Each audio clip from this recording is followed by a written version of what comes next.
इतना सबको पता होना चाहिए, फ्रिक्शन एक फोर्स है, एक कंटेक्ट फोर्स है जो हमेशा मोशन की क्या करती है, मुखालिफत करती है। मुखालिफत से मुराद ये है जिस डायरेक्शन में मोशन होगी फ्रिक्शन उसके अपोजिट डायरेक्शन में। अलबत्ता ये भी मैंने बताया था फ्रिक्शन हमेशा रिलेटिव मोशन की क्या करती है, मुखालिफत करती है। ठीक, वो सारी बातें डिटेल में हम डिस्कस कर चुके हैं। आज का टॉपिक है एंगल ऑफ फ्रिक्शन। तो डेफिनेशन पे आने से पहले इस डायग्राम को देखिए, क्या है एंगल ऑफ फ्रिक्शन। ये डायग्राम आपको नजर आ रही है यहाँ पे, यहाँ पर प्लेन सरफेस के ऊपर मैंने एक ब्लॉक रखा हुआ है। ठीक, तो इस ब्लॉक के ऊपर इस डायरेक्शन में आपको पता है हमेशा डाउनवर्ड क्या लगती है जी, वेट। वेट को मैं शो करता हूँ डब्ल्यू से, और आपको पता है वेट के अपोजिट डायरेक्शन में हमेशा क्या लगती है, नॉर्मल। वेट और नॉर्मल जो है ऐसी कंडीशन में आप बिल्कुल प्लेन सरफेस हो तो वेट और नॉर्मल एक दूसरे के क्या होते हैं, अपोजिट डायरेक्शन में। अब फर्ज कर लो मैंने इस डायरेक्शन में इसके ऊपर क्या लगाया, फोर्स। ये एक्सटर्नल फोर्स है जो हम अप्लाई करते हैं। तो ये क्या करेगा, मोशन में या मोशन में आएगा या मोशन में आने की कोशिश करेगा। जैसे ही ये कोशिश करेगा या मोशन में आएगा तो इसके अपोजिट डायरेक्शन में मैंने बताया था क्या लगती है, फ्रिक्शनल फोर्स। तो कुल मिला के बात ये है, this is the weight, this is the normal reaction.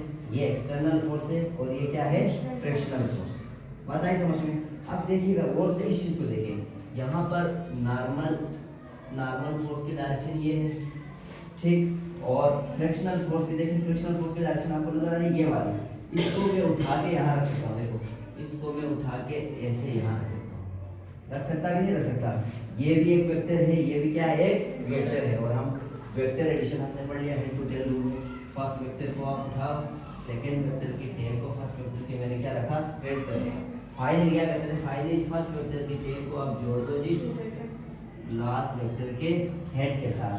तो ये क्या बन जाता है, ये बन जाता है इनका रिजल्टेंट। सेम सिचुएशन यहाँ पर भी, नॉर्मल ये है। अच्छा, ये भी मैंने बोला था वेक्टर की केस में वेक्टर्स की पैरेलल शिफ्टिंग जायज है, आप वेक्टर को पैरेलल शिफ्ट कर सकते हैं। अगर मैं चाहूँ तो इस वेक्टर को यहाँ से उठा के यहाँ भी लेके आ सकता हूँ, इस वेक्टर को यहाँ से उठा के यहाँ पर भी। तो आप इस वेक्टर को यहाँ भी कंसिडर कर सकते हैं, इस वेक्टर को यहाँ भी कंसिडर। फर्स्ट के लिए मैंने इस वेक्टर को ऐसे उठा के यहाँ ले गया, ठीक है। यहाँ जो मैंने दिखाने की कोशिश की है, ये है मेरे पास नॉर्मल, ये क्या है जी, फ्रिक्शनल फोर्स, और ये इन दोनों के दरमियान क्या बन रही है, रिजल्टेंट। वही रिजल्टेंट मैंने यहाँ पर रखा है, this is normal, this is the frictional force, और इन दोनों के दरमियान जो रिजल्टेंट फोर्स बन रही है वो ये वाली फोर्स, ये जो बीच वाली जिसको मैंने आर से शो किया है, ये है रिजल्टेंट नॉर्मल और फ्रिक्शनल फोर्स के रिजल्टेंट। किसका रिजल्टेंट है ये, नॉर्मल फोर्स और फ्रिक्शनल फोर्स। अच्छा, और नॉर्मल फोर्स और रिजल्टेंट फोर्स के दरमियान ये जो एंगल बना है इसको मैंने क्या कहा है, अल्फा। क्या कहा मैंने, अल्फा। और ये नॉर्मल फोर्स और इस रिजल्टेंट के दरमियान बनने वाले इस एंगल को क्या कहते हैं, एंगल ऑफ फ्रिक्शन। दोबारा मैं रिपीट कर रहा हूँ, देखिए ये किस चीज का रिजल्टेंट है, ये किन दो फोर्सेस का रिजल्टेंट है, ये रिजल्टेंट है नॉर्मल फोर्स और friction force. This is the resultant of normal force and frictional force. अब इस रिजल्टेंट और नॉर्मल फोर्स के दरमियान बनने वाले इस एंगल को, जिसे मैंने अल्फा से शो किया, उस एंगल को हम क्या कहते हैं, एंगल ऑफ फ्रिक्शन। ठीक, अब डेफिनेशन पे आप देखिए, the angle form by resultant, the angle form by resultant, किसका resultant, resultant of frictional force and normal with normal.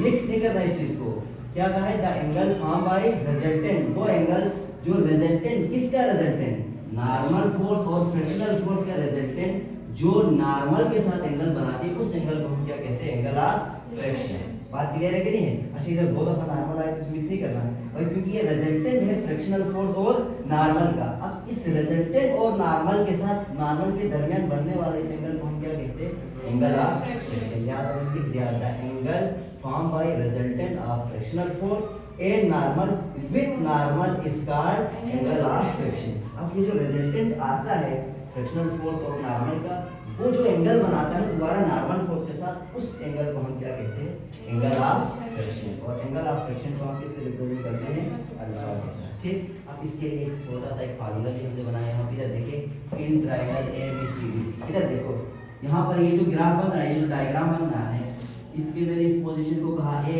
ये है इस पॉइंट को मैंने कहा B, ये है पॉइंट C, ये है पॉइंट D। अगर आप इसको देखिए यहाँ पर, ये क्या बन रहा है, राइट एंगल ट्रायंगल बन रहा है कि नहीं बन रहा है। इसी को मैंने यहाँ बनाया, देखो ये right angle triangle. Right angle triangle कैसे, ऐसे देखिए यहाँ पर 90 डिग्री का एंगल। तो इन ट्राइंगल ABCD, इस ट्राइंगल BCD में tan अल्फा जो है आपको पता है, tan अल्फा किसके बराबर, tan थीटा किसके बराबर होता है, perpendicular upon base. tan theta बराबर होता है परपेंडिकुलर अपॉन बेस। अब देखो ये जो थीटा है इसकी अपोजिट साइड क्या कहलाती है, परपेंडिकुलर, और थीटा के साथ वाली साइड क्या होती है, हमेशा बेस। ये सब पता है technically. tan theta equal to perpendicular upon base, क्योंकि हमारे डायग्राम के अंदर परपेंडिकुलर क्या बन रहा है, फोर्स ऑफ फ्रिक्शन, और बेस क्या बन रही है, नॉर्मल फोर्स। ये है नॉर्मल और ये क्या है, परपेंडिकुलर। अब देखो हमेशा थीटा की अपोजिट जो साइड होती है उसको हम क्या कहते हैं, परपेंडिकुलर। यार बड़ा अजीब सा लग रहा है क्योंकि उल्टा बनाया ना राइट एंगल ट्रायंगल। तो हमें आदत होती है राइट एंगल ट्रायंगल को ड्रा करने की ऐसे। यहाँ पर तो हम आसानी से पहचान जाती है, ये बेस है, ये परपेंडिकुलर है, ये क्या है, आर्टिलरी। ठीक, इसको रटने से बेहतर ये है, हमेशा याद रखिए ये जो थीटा के यहाँ पर ये जो थीटा है ना, ये तो 90 डिग्री वाला एंगल है। ये जो थीटा है ये वाला, इस थीटा के अपोजिट साइड को क्या कहते हैं, परपेंडिकुलर। थीटा के जो साथ जो साइड होती है उसको क्या कहते हैं, बेस, और 90 डिग्री के अपोजिट जो साइड होती है उसको क्या कहते हैं, हाइपोटेन्यूज। इस तरह अगर आप देखें तो आसानी है। अब देखिए यहाँ पर ये अल्फा, ये जो थीटा है इसके अपोजिट साइड को मैंने क्या कहा, परपेंडिकुलर। थीटा के साथ ये जो साइड है ये क्या बन रही है जी, बेस, और ये जो 90 डिग्री है यहाँ पर 90 डिग्री बनेगा। 90 डिग्री के अपोजिट ये जो साइड है वो क्या है, रिजल्टेंट, जो कि इस वक्त हाइपोटेन्यूज बन रहे हैं। ठीक, तो इस ट्रायंगल, इस राइट एंगल ट्रायंगल के अंदर tan अल्फा किसके बराबर होगा, फ्रिक्शनल फोर्स ओवर नॉर्मल। क्यों, tan अल्फा बराबर होता है परपेंडिकुलर अपॉन बेस। तो हमारे पास परपेंडिकुलर बन रहा है फ्रिक्शनल फोर्स और बेस क्या बन रहा है जी, नॉर्मल। ठीक, और कल हमने देखा था फ्रिक्शनल फोर्स बराबर होती है म्यू इनटू n। अब यहाँ जो कल थे वो सवाल करेंगे सर्कल, तो या तो Fs म्यू s और n के बराबर था, या Fk mu k into n के बराबर। यह है स्टैटिक फ्रिक्शन और यह है काइनेटिक फ्रिक्शन। यहाँ मैंने जनरल फ्रिक्शन लिया है क्योंकि हो सकता है ये बॉडी मोशन में आई हो सकता है बॉडी मोशन में ना आई हो, इसलिए जनरली लिखा है मैंने F equal to mu into n। अगर तो बॉडी मोशन में है तो यहाँ पे F के म्यू के आएगा। अगर बॉडी अभी मोशन में आने की कोशिश कर रही होगी, टेंडेंसी ऑफ मोशन होगी, तो फिर यहाँ पे Fs Us। बात क्लियर है। और यहीं से देखें अगर म्यू ये जो नॉर्मल है इसको मैं उधर लेके जाऊं तो म्यू किसके बराबर होगा, F पावर n। म्यू क्या है, कल मैंने बोला था this is the coefficient of friction. अगर काइनेटिक फ्रिक्शन है तो कोएफिशिएंट ऑफ काइनेटिक फ्रिक्शन, अगर स्टैटिक फ्रिक्शन है तो कोएफिशिएंट ऑफ स्टैटिक फ्रिक्शन। बात क्लियर है। अब यहाँ देखिए F पावर n किसके बराबर है, कोएफिशिएंट ऑफ फ्रिक्शन पे। यहाँ पर जो F पावर n है, क्या मैं इसकी जगह में म्यू लिख सकता हूँ, बिल्कुल। म्यू किसके बराबर है, F पावर n के, लिहाजा F पावर n की जगह मैंने क्या लिख दिया, म्यू। तो tan अल्फा किसके बराबर आ गया जी, म्यू। ठीक, इधर जो अल्फा है ये क्या है, this is the angle of friction. और इस फार्मूले की मदद से हम एंगल ऑफ फ्रिक्शन की वैल्यू कैलकुलेट कर सकते हैं। ये प्रॉब्लम इससे रिलेटेड किसी का कोई सवाल? ठीक, अब चलते हैं जी angle of repose. Angle of Roposo कहते हैं, कुछ एंगल ऑफ रोपोस से पहले चंद अहम बातें वो से सुनना है, इसलिए कुछ बुनियादी कंसेप्ट। ठीक, कुछ बुनियादी कंसेप्ट। सबसे पहले तो ये फर्ज कर लो मैंने एक सरफेस ड्रॉ किया है, ठीक है जी, और इसके ऊपर मैंने रखा है एक ऑब्जेक्ट। गौर से सुनना, ये बहुत इंपॉर्टेंट है, तब जाके समझ आएगा आपको। ठीक है, ये एक ऑब्जेक्ट है, इस वक्त ये किसके ऊपर है, प्लेन सरफेस के ऊपर है। हम चाहते हैं हर ऑब्जेक्ट के ऊपर डाउनवर्ड डायरेक्शन में हमेशा क्या रखी है, वेट। वेट की डायरेक्शन हमेशा क्या होती है, डाउनवर्ड। दिस ऑब्जेक्ट और इसके ऊपर वेट लग रही है डाउनवर्ड डायरेक्शन में। ये बात बहुत इंपॉर्टेंट है, आपने हमेशा याद रखना है। जो नॉर्मल फोर्स है ना, नॉर्मल फोर्स हमेशा परपेंडिकुलर होती है किसके, सरफेस के। बहुत इंपॉर्टेंट बात है। नॉर्मल जो फोर्स है, नॉर्मल फोर्स वो हमेशा परपेंडिकुलर होती है किसके, सरफेस के। ये जरूरी नहीं है कि नॉर्मल फोर्स हमेशा वेट के ही अपोजिट डायरेक्शन में हो। ठीक, अलबत्ता ये जरूरी है कि नॉर्मल फोर्स किसके परपेंडिकुलर हो, सरफेस को। नॉर्मल फोर्स को इसके डिफाइन ऐसे किया जाता है, वो फोर्स जो सरफेस के क्या हो, परपेंडिकुलर हो, उसे नॉर्मल कहते हैं। हाँ, कुछ कंडीशन परपेंडिकुलर पैरेलल की बात नहीं, परपेंडिकुलर बिल्कुल 90 डिग्री पर होती है। अगर मैं इसको यहाँ ड्रा करूँ तो सरफेस के ये क्या होती है, बिल्कुल 90। सरफेस के साथ नॉर्मल हमेशा 90 डिग्री का एंगल बनाती है। लेकिन ये याद रखिएगा, नॉर्मल फोर्स वो फोर्स होती है जो सरफेस के साथ हमेशा 90 डिग्री का एंगल बनाए। ये आपका है जो सरफेस के साथ क्या होती है, परपेंडिकुलर। कुछ कंडीशन ऐसे है प्लेन सरफेस के अंदर नॉर्मल और वेट एक दूसरे के क्या होते हैं, अपोजिट। कल भी मैंने बोला था ऐसा हमेशा होना जरूरी नहीं है, पता ये जरूरी है जो नॉर्मल फोर्स है वो हमेशा सरफेस के क्या होती है, परपेंडिकुलर होती है। बात आए समझ में? ठीक है जी, इसको मैं हटा दूं। अब यहाँ देखिएगा, अब इस सरफेस को मैं थोड़ा सा इंक्लाइन करता हूँ, इंक्लाइन समझते हैं ना, तिरछा। अब ये जो सरफेस है हमारे पास ये है, जैसे इसके ऊपर में इस तरह का सरफेस ले लेता हूँ, फर्ज करो कि इसका surface incline surface, incline surface हमेशा हॉरिजॉन्टल सरफेस के साथ किसी एंगल पर होता है, ठीक। फर्ज कर लो पहले ये सरफेस ऐसा था, इसको हमने क्या किया, थोड़ा सा टेढ़ा कर दिया, ऐसे टिल्ट कर दिया। इस तरह का जो सरफेस है जो हॉरिजॉन्टल के साथ एंगल बनाए कुछ एंगल, उसको क्या कहते हैं, इंक्लाइन सरफेस। इंक्लाइन का मतलब क्या होता है, थोड़ा सा तिरछा, थोड़ा सा एंगल पर। बात आ रही है क्या समझ में? अच्छा, अब इस इंक्लाइन सरफेस पे मैंने एक ऑब्जेक्ट को रखा है यहाँ पर, इस इंक्लाइन सरफेस पे मैंने यहाँ पर क्या रखा है, एक ऑब्जेक्ट। ये रहा ये ऑब्जेक्ट, ठीक। अब देखो इंक्लाइन सरफेस पर भी ऑब्जेक्ट जो है वो ऐसे रेस्ट पोजीशन के अंदर आ सकता है, आ सकता है कि नहीं? बिल्कुल आ सकता है। देखो अभी मैं शो कर रहा हूँ, ये देखिए इस वक्त ये बिल्कुल 0 डिग्री एंगल बना रहा है हॉरिजॉन्टल के साथ, और इसके ऊपर ये ऑब्जेक्ट है ऐसे। अब इसको मैं थोड़ा सा इस सरफेस को क्या करता हूँ, इंक्लाइन बना दो, हल्का सा टिल्ट किया। देखो अभी ये नहीं गिरा, अभी ये नहीं गिरा, गिरा नहीं गिरा ना अभी, देखो हालांकि ये इंक्लाइन होता जा रहा है, कुछ एंगल बनाता जा रहा है हॉरिजॉन्टल के साथ। एक खास कंडीशन के बाद फिर ये गिरना स्टार्ट होगा। अब बिल्कुल इसके ऊपर भी आप कह सकते हैं ये भी इंक्लाइन सरफेस है। इंक्लाइन सरफेस का मतलब कि आप खुद से हॉरिजॉन्टल सरफेस कंसीडर कीजिए, हॉरिजॉन्टल सरफेस, और उस हॉरिजॉन्टल सरफेस के साथ कुछ एंगल पर जो सरफेस होता है उस सरफेस को क्या कहते हैं, इंक्लाइन, उर्दू में जिसको तिरछा कहते हैं। तो यहाँ जो समझाने की कोशिश, इधर देखिएगा, शुरू में ये बिल्कुल ऐसे ही आपने इसको आहिस्ता आहिस्ता ऊपर उठा रहा हूँ इस कंडीशन तक, यहाँ तक भी ये जो ऑब्जेक्ट है वो अभी उधर पड़ा हुआ है, नीचे की तरफ खिसक नहीं रहा, लेकिन ये ऊपर उसी जगह में क्या है, रेस्ट पोजीशन के अंदर खड़ा है, अभी ये मोशन में नहीं आया। तो इसका मतलब ये है कि ऑब्जेक्ट इंक्लाइन हो तो एक खास कंडीशन तक, एक खास एंगल पर ये ऑब्जेक्ट जो है वो रेस्ट पोजीशन के अंदर मेंटेन रहता है, ठीक। इस कंडीशन के अंदर हम देखते हैं इसके ऊपर कितनी फोर्सेस लग रही है। एक तो हमेशा वेट डाउनवर्ड डायरेक्शन में, वेट हमेशा किधर लगती है, डाउनवर्ड डायरेक्शन में। वेट को आप W से भी लिख सकते हो, W किसके बराबर होती है, mg। ये हमेशा याद रखिए, ऑब्जेक्ट जहां पर भी, इधर देखिए यहाँ भी था वेट हमेशा डाउनवर्ड डायरेक्शन में, यहाँ भी जिस भी पोजीशन पर वो ऑब्जेक्ट, वेट हमेशा कहाँ लगेगी, डाउनवर्ड डायरेक्शन, उसकी डायरेक्शन हमेशा डाउनवर्ड होगी, ठीक। अच्छा अब मुझे बताएं नॉर्मल कहाँ लगेगी, यहाँ नॉर्मल की डायरेक्शन क्या होगी इस कंडीशन में, कैसे मतलब कैसे, परपेंडिकुलर टू द सरफेस। अब यहाँ पर अगर वेट ऐसे है तो आप ये नहीं कहेंगे कि नॉर्मल भी ऐसे होगी। मैंने अभी कहा था नॉर्मल का वेट के अपोजिट होना जरूरी नहीं है, नॉर्मल हमेशा सरफेस के क्या होती है, परपेंडिकुलर। अब आपकी सरफेस थोड़ी सी तिरछी है तो इसकी जो नॉर्मल बनेगी वो ऐसे बनेगी ना, नॉर्मल हमेशा सरफेस के क्या होगी, परपेंडिकुलर। तो सरफेस के परपेंडिकुलर हम नॉर्मल को ऐसे ड्रॉ करेंगे, ये है हमारे पास नॉर्मल। इसको अगर मैं यहाँ लेके आऊँ तो ठीक, सरफेस के साथ ये कितने डिग्री का एंगल बना रही है, 90 डिग्री। बात आ रही है समझ में? अच्छा जी, अब इस W के हम दो कंपोनेंट बनाएंगे। एक इसका जो कंपोनेंट होगा इस वेट के, इसके अपोजिट डायरेक्शन में होगा, ये इसको मैं एक्सप्लेन करूँगा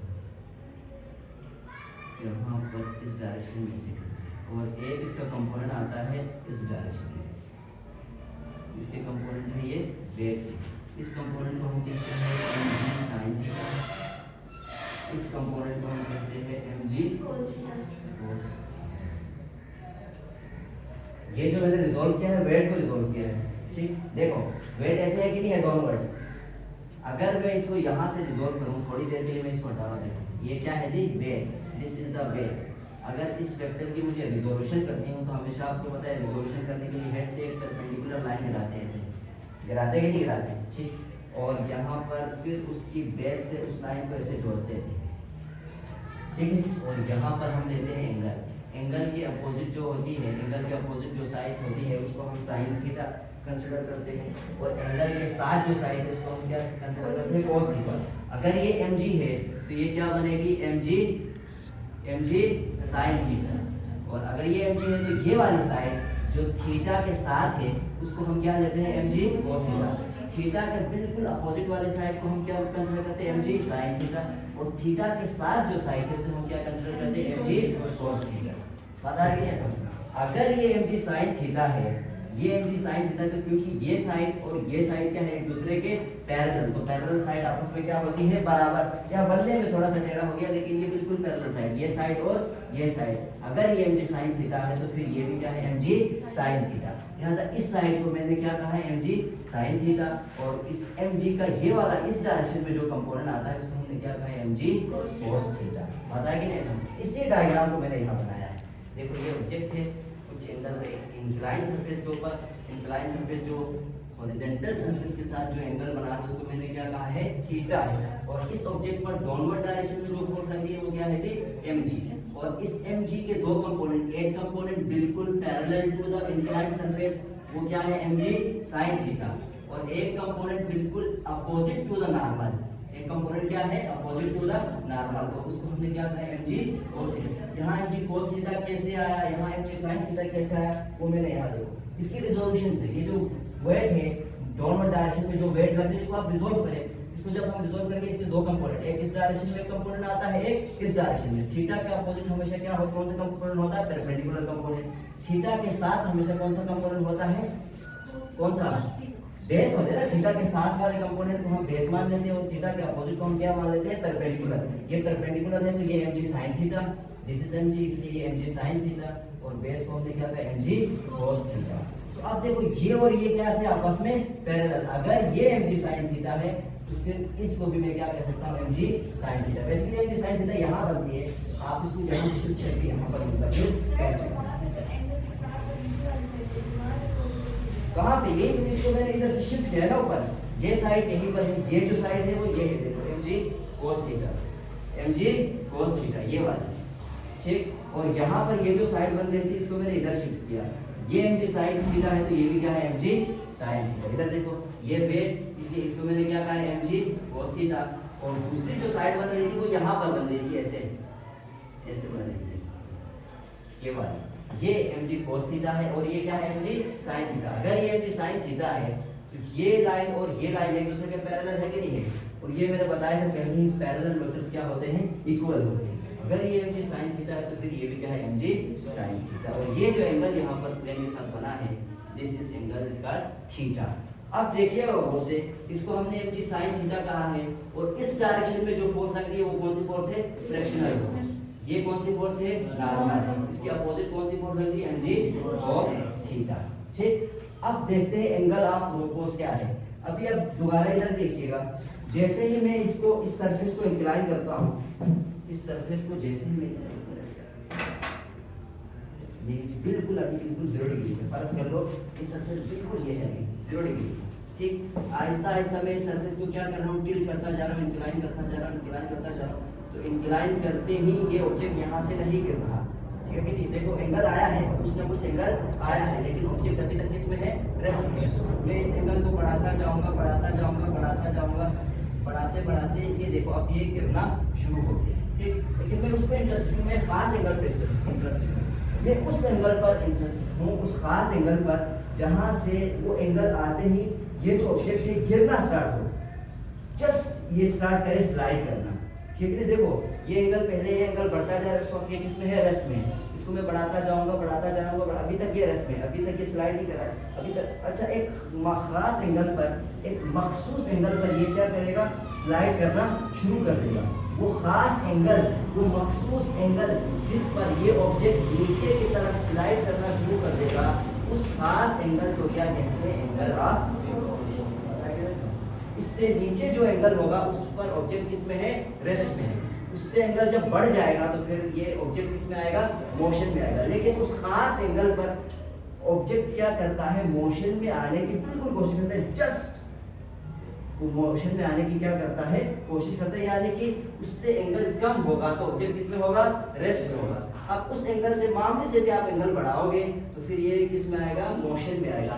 उस खास एंगल पर ये मोशन में आने की बिल्कुल क्या करेगा कोशिश करेगा, तो उस एंगल को क्या कहते हैं एंगल ऑफ प्रोपोज। तो क्या angle of propose, the angle of incline, the angle of incline. कैसा एंगल है ये जो इंक्लाइन सरफेस हॉरिजॉन्टल के साथ ये जो एंगल बनाता है, the angle of incline with the horizontal surface at विच, जिस पर the object placed on it, जिस पर वो ऑब्जेक्ट जो इस इंक्लाइन सरफेस के ऊपर पड़ा हुआ है इस जस्ट बिगन टू स्लाइड, उस खास एंगल पर वो जो ऑब्जेक्ट उस सरफेस के ऊपर पड़ा है वो क्या करना शुरू करता है, स्लाइड करना शुरू करता है। उस खास एंगल को क्या कहते हैं, एंगल ऑफ रोपोस। दोबारा मैं समझा दूं, क्या है एंगल ऑफ रोपोस? देखिए एक इंक्लाइन सरफेस है, एक इंक्लाइन सरफेस, उसके ऊपर क्या है, एक ऑब्जेक्ट है। अब इस एंगल को आप बढ़ाते जाएंगे तो इंक्लिनेशन भी क्या होगा, बढ़ता चला जाएगा। एक खास एंगल पर ये ऑब्जेक्ट यहाँ से नीचे खिसकना शुरू हो जाएगा। उस खास एंगल, जैसे ही वो एंगल आएगा जिस पर एंगल नीचे, ये जो ऑब्जेक्ट नीचे सरकना शुरू कर देगा, उस एंगल को हम क्या कहते हैं, एंगल ऑफ रोपोस। बात है समझ में यहाँ तक? So what is the angle of repose? The angle of incline with horizontal surface. वो एंगल जो इंक्लाइन बनाता है किसके साथ, हॉरिजॉन्टल सरफेस के साथ, एट विच, जिस पर the object place on it, जिस पर वो ऑब्जेक्ट जो उस इंक्लाइन सरफेस के ऊपर पड़ा हुआ है, it is just began to slide, तो नीचे की तरफ खिसकना क्या करता है, शुरू करता है। उस खास एंगल को क्या कहते हैं, एंगल ऑफ रोपोस। बात है समझ में? अच्छा जी, डेरिवेशन पे जाने से पहले चंद और बातें यहाँ देखें। जब ये ऑब्जेक्ट रेस्ट में था, मैं बात कर रहा हूँ जब ये ऑब्जेक्ट रेस्ट पे था, जब ये ऑब्जेक्ट रेस्ट पे था तो रेस्ट पे क्यों है? यहाँ पर इस ऑब्जेक्ट के हालांकि इतना एंगल बड़ा है, फिर भी इस ऑब्जेक्ट के रेस्ट पे होने की वजह क्या है? रेस्ट पे होने की वजह ये है कि इस पे लगने वाला नेट फोर्स क्या होना चाहिए, जीरो। वो उसी कंडीशन में होगा जब नॉर्मल फोर्स और इसके अपोजिट लगने वाली ये जो mg cos थीटा है वो आपस में क्या होंगे, बराबर। अगर ये एक दूसरे को कैंसिल करेंगे और mg sin थीटा और फ्रिक्शन एक दूसरे को कैंसिल करेंगे, तब जाके ये ऑब्जेक्ट किसमें होगा, रेस्ट में होगा। अगर इनमें से कोई एक फोर्स बढ़ जाएगी तो फिर वो उस डायरेक्शन पे क्या करेगा, मूव करेगा। देखो इसके रेस्ट में होने के लिए जरूरी है mg cos थीटा कैंसिल करेंगे इसको, नॉर्मल को, यानी इन दोनों को आपस में बराबर होना जरूरी है, और फ्रैक्शनल फोर्स और mg sin थीटा को आपस में बराबर होना क्या है, जरूरी है। समझ आ रही है? रेस्ट में रहने के लिए नेट फोर्स का जीरो होना क्या है, जरूरी। नेट फोर्स जीरो होने का मतलब क्या है, ये जो बॉडी के ऊपर जितनी भी फोर्सेस लग रही है उन सब का इफेक्ट क्या होना चाहिए, कैंसिल। इसको, इस फोर्स को इसको कैंसिल करना चाहिए, इस फोर्स को इसको कैंसिल करना चाहिए, तब जाके ये किस में होगा, रेस्ट में होगा। जैसे फिर हम एंगल बढ़ाते बढ़ाते एक कंडीशन ये होती है, जैसे जैसे आप एंगल बढ़ाते हो यहाँ पर ये वाली फोर्स क्या होती चली जाती है, बढ़ती चली जाती है। एक खास कंडीशन के बाद ये फोर्स इतनी बढ़ जाती है कि ये फ्रिक्शनल फोर्स से, यानी कि स्टैटिक फ्रिक्शन से क्या हो जाती है, बढ़ जाती है। फिर ऑब्जेक्ट यहाँ से नीचे की तरफ स्लाइड करना शुरू कर देता है। लेकिन हम फिलहाल इंटरेस्टेड है उस खास कंडीशन के ऊपर जहाँ पर अभी ऑब्जेक्ट जो है किसमें है, रेस्ट में है। तो रेस्ट में जब ऑब्जेक्ट होगा तो फ्रैक्शनल फोर्स बराबर होगी किसके, mg sin थीटा के, नॉर्मल फोर्स बराबर होगी किसके, mg cos थीटा के। इस चीज को याद रखिए। अब यहाँ आए, अब हमें रिलेशन देखना है, खास relation between angle of repose and angle of friction. Angle of repose क्या है? एंगल ऑफ रोपोस कहते हैं इंक्लाइन सरफेस हॉरिजॉन्टल सरफेस के साथ जो एंगल बनाती है, इंक्लाइन सरफेस हॉरिजॉन्टल सरफेस के साथ जो एंगल बनाती है, जिस एंगल पर उस इंक्लाइन सरफेस में पड़ा हुआ ऑब्जेक्ट नीचे की तरफ जस्ट स्लाइड करना शुरू करता है, उस एंगल को क्या कहते हैं, angle of repose. Angle of friction क्या है? एंगल ऑफ फ्रिक्शन नॉर्मल और फ्रिक्शनल फोर्स के रिजल्टेंट और नॉर्मल फोर्स के दरमियान जो एंगल बनता है उसको क्या कहा हमने, angle of friction. Angle of friction को मैंने अल्फा से शो किया है, एंगल ऑफ रोपोस को मैंने थीटा से शो किया। अब देखते हैं इन दोनों के दरमियान क्या रिलेशन है। वहां पर ये जो डायग्राम बना हुआ है उसको मैंने एक्सप्लेन किया है यहाँ पर, और ये जो मैंने जगह खाली रखी है उसके ऊपर दोबारा से आपने वो डायग्राम बनाना है। अगर एंगल ऑफ रोपोस के हवाले से पूछा जाए तब भी वो डायग्राम बनाना है, अगर इस रिलेशनशिप के बारे में पूछा जाए तो वही जो डायग्राम हमने बनाया है उसको दोबारा, इसलिए मैंने जगह खाली रखी, आप लोगों ने भी बनाना है इसको। तो वो जो मैंने सारा कुछ डायग्राम बनाया इसको मैंने एक्सप्लेन किया। Consider an object of mass m, फर्ज कर ले एक ऑब्जेक्ट जिसका मास m है, इस प्लेस ऑन इंक्लाइन सरफेस, वो किसके ऊपर है, इंक्लाइन सरफेस, वो नजर आ रहा है आपको, ठीक है जी। Making angle theta with horizontal direction, horizontal surface के साथ वो एंगल कितना बना रहा है, theta. Let f is the frictional force and n is the normal. वहां देखें वो जो f है वो क्या है जी, फ्रिक्शनल फोर्स, और वो n क्या है, नॉर्मल। ठीक, अब देखिए ये खास कंडीशन है। मैं अभी इस कंडीशन के ऊपर, जब ऑब्जेक्ट रेस्ट में है उस वक्त फ्रिक्शनल फोर्स को किसके बराबर होना चाहिए, mg sin थीटा के। और ये माइनस साइन शो कर रहा है फ्रिक्शनल फोर्स और mg sin थीटा एक दूसरे के क्या है, अपोजिट है। यहाँ देखिए जब ये ऑब्जेक्ट रेस्ट में था, रेस्ट में होने का मतलब ये होगा यहाँ पर ये फ्रिक्शनल फोर्स और mg sin थीटा दोनों आपस में क्या हो, बराबर हो और अपोजिट डायरेक्शन में हो। और नॉर्मल फोर्स और mg cos थीटा बराबर हो और अपोजिट डायरेक्शन में। जब ये इन दोनों के इफेक्ट को कैंसिल करें, ये आपस में इफेक्ट कैंसिल करेंगे, तब जाके ये किसमें होगा, रेस्ट में होगा। जब ये रेस्ट में है उसका मतलब ये है f किसके बराबर होना चाहिए, mg sin थीटा के, और नॉर्मल किसके बराबर होना चाहिए, mg cos theta. Negative sign ये शो कर रहा है कि ये जो दोनों फोर्सेस वो क्या है, अपोजिट डायरेक्शन में। बात आई समझ में? इसको मैंने कहा इक्वेशन नंबर 1, ये क्या है, इक्वेशन नंबर 2। अब हम क्या करते हैं, इक्वेशन नंबर 1 और इक्वेशन नंबर 2 को डिवाइड कर दो। लेफ्ट हैंड साइड से डिवाइड, राइट हैंड साइड से। यहाँ से माइनस माइनस कैंसिल, mg भी क्या हो गया, कैंसिल। इधर बचा हमारे पास fn और f और n, और इस साइड में देखिए sin थीटा और cos थीटा किसके बराबर होता है, tan थीटा। tan थीटा बराबर होगी किसके, f और n के। यहाँ इधर देखिए tan theta equal to f और n। f क्या है, फ्रिक्शनल फोर्स, n क्या है, नॉर्मल। यहाँ हमने देखा था ये वाला फ्रिक्शनल फोर्स और नॉर्मल किसके बराबर होता है, कोएफिशिएंट ऑफ फ्रिक्शन। इसका मतलब मैं यहाँ पर भी f और n की जगह में क्या पुट कर सकता हूँ, कोएफिशिएंट ऑफ फ्रिक्शन। यहाँ तक बात समझ में आई कि नहीं आई? ठीक है, थोड़ी सी लास्ट में मैंने डेरिवेशन साथ करने के लिए रखा था। इधर देखो ये काम हम कहते हैं f और n किसके बराबर होता है जी, कोएफिशिएंट ऑफ फ्रिक्शन। वहां पर भी आया है, देखो वहां पर tan अल्फा किसके बराबर है, कोएफिशिएंट ऑफ फ्रिक्शन। जब हम एंगल ऑफ फ्रिक्शन के लिए डेरिवेशन निकाल रहे थे तो वहां tan अल्फा किसके बराबर रहता है, कोएफिशिएंट ऑफ फ्रिक्शन। यहां हम एंगल ऑफ रोपोस के लिए जब काम कर रहे हैं तो यहां पर भी क्या है, tan alpha equals to coefficient of friction. इधर में tan थीटा भी कोएफिशिएंट ऑफ फ्रिक्शन के बराबर है, आल्सो tan अल्फा भी किसके बराबर है, कोएफिशिएंट ऑफ फ्रिक्शन के। अब मैं इसको उतारा यहां से, इसका मतलब ये है, अच्छा उसके नीचे ये वाला लिखना है जो हम करेंगे लास्ट में, 2 स्टेप बचे उसको आपने करना है साहब। ये बात समझ में आई कि नहीं? tan थीटा किसके बराबर है, जो कोएफिशिएंट ऑफ फ्रिक्शन के। tan अल्फा भी किसके बराबर है, कोएफिशिएंट ऑफ फ्रिक्शन। इसका मतलब ये है थीटा किसके बराबर है, अल्फा के।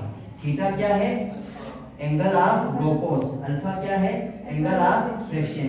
इससे हमें पता चलता है यहां से कि hence angle of friction is always equal to the angle of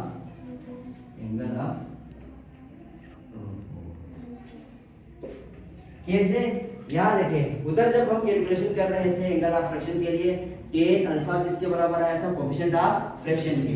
यहाँ हम जब उधर उस डायरेक्शन में उधर हम एंगल ऑफ रोपोस के लिए हम जब कैलकुलेशन कर रहे थे तो यहाँ पर tan थीटा भी किसके बराबर है, coefficient of friction. tan theta भी कोएफिशिएंट ऑफ फ्रिक्शन के बराबर है, tan अल्फा भी कोएफिशिएंट ऑफ फ्रिक्शन के बराबर है। इसका मतलब यह है कि थीटा और अल्फा भी आपस में क्या है, बराबर है। लिहाजा हम कह सकते हैं एंगल ऑफ फ्रिक्शन और एंगल ऑफ रोपोस हमेशा क्या होते हैं, बराबर होते हैं। This is the relation between angle of repose and angle of friction. इसलिए सवाल